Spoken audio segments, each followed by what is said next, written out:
Pili nuts. Masarap na panghimagas, pero mahal. Si Ginang Ninita Magdasok ang ilan sa gumagawa ng pili nut candy sa Barangay Mina sa bayan ng Kamalig, Albay. 37 taon na sa naturang negosyo ang pamilya Magdasok. Taong 1987, nang sinimula ni Ginang Ninita ang pagluluto hanggang sa ito ay tinangkilik at naging buyer na rin ng mga sariwang pitas na pili mula sa mga farmers sa lugar at ilang mga karatig barangay. Dito nila kinukuha ang pantusto sa pag-aaral ng kanilang mga anak hanggang sa mga personal na pangangailangan. Kinuha ng TESDA si Ginang Ninita para magturo ng iba't ibang uri ng kakanin gamit ang pili nut, ngunit mas tinutukan niya ang negosyo ng pamilya. Maselan ang proseso sa paggawa ng pili nut candy. Ang mga sariwang pili nut na ito ay inilulubog sa maligamgam na tubig para matanggalan ng balat at ibibilad ng 6 na araw bago tuluyang lutuin. Ibinibilad ang pili at para kusang hihiwalay ang laman nito sa bao para mas madaling tanggalin pagkatapos itong biyakin. Pero bakit nga ba mataas ang bintahan ng pili nut?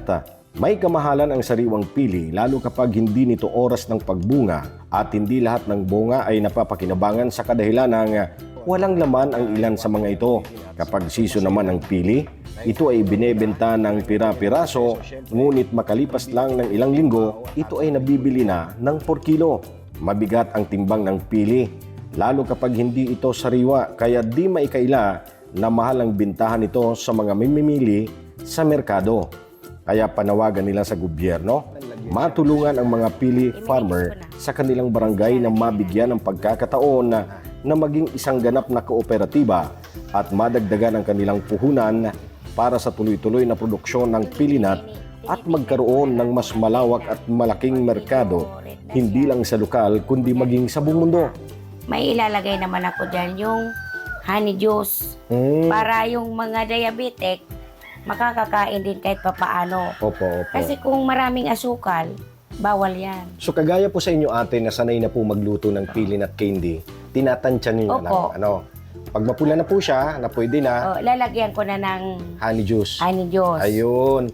Isang kutsara lang, 1/4 na isang kutsara lang yung na asukal. Ayun, 1/4 na pili Opo. nut. Tsaka hindi yung brown lang. Opo, yung brown sugar. Ayan, Tapos next ilalagay ko ito na yung honey juice, vanilla. Opo. Tapos lalagyan ko rin siya ng isang kutsara din na caro syrup.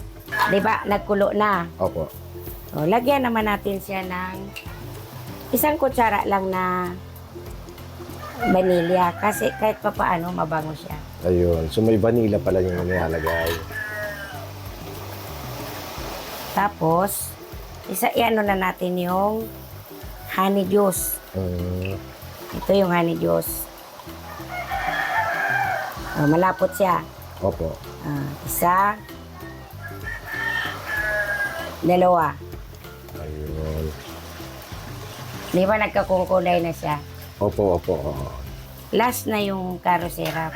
Yan ang nakakapag-crispy sa kanya. Kahit na mag-isang buwan siya, hindi siya nagbabasa. Kasi Okay. siya yung nakakaano sa pili. Opo. Kumakapit po, Opo. saka makintab, ano? Opo. Tignan mo yung honey juice, sir. Parang nagbubula-buli din siya. Opo. Tsaka yung aroma niya, Ayun. diba? Oo, ang bango, ano? Yung vanilla. Para naman sa bansang busog ang mamamayan o BBM movement, dapat sabayan ng obligasyon ang bawat negosyo o hanap buhay dahil obligasyon ang tutulay sa oportunidad na yayabong ang ating buhay. Para sa BBM movement, Bing Alerta, Albay. Join BBM Movement now! Tumutok lagi sa mga balita at impormasyon dito sa BBM Movement FB page. Siguraduhin i-click ang follow, like, at share sa aming social media accounts. Sumali rin sa iba pang giveaways at magkaroon ng tsansang mabigyan ng brand new cellphone. At sa hinaharap, marami pa. Dahil sa BBM Movement, gusto namin pasog ka! BBM Movement. Bansang busog ang mamamayan.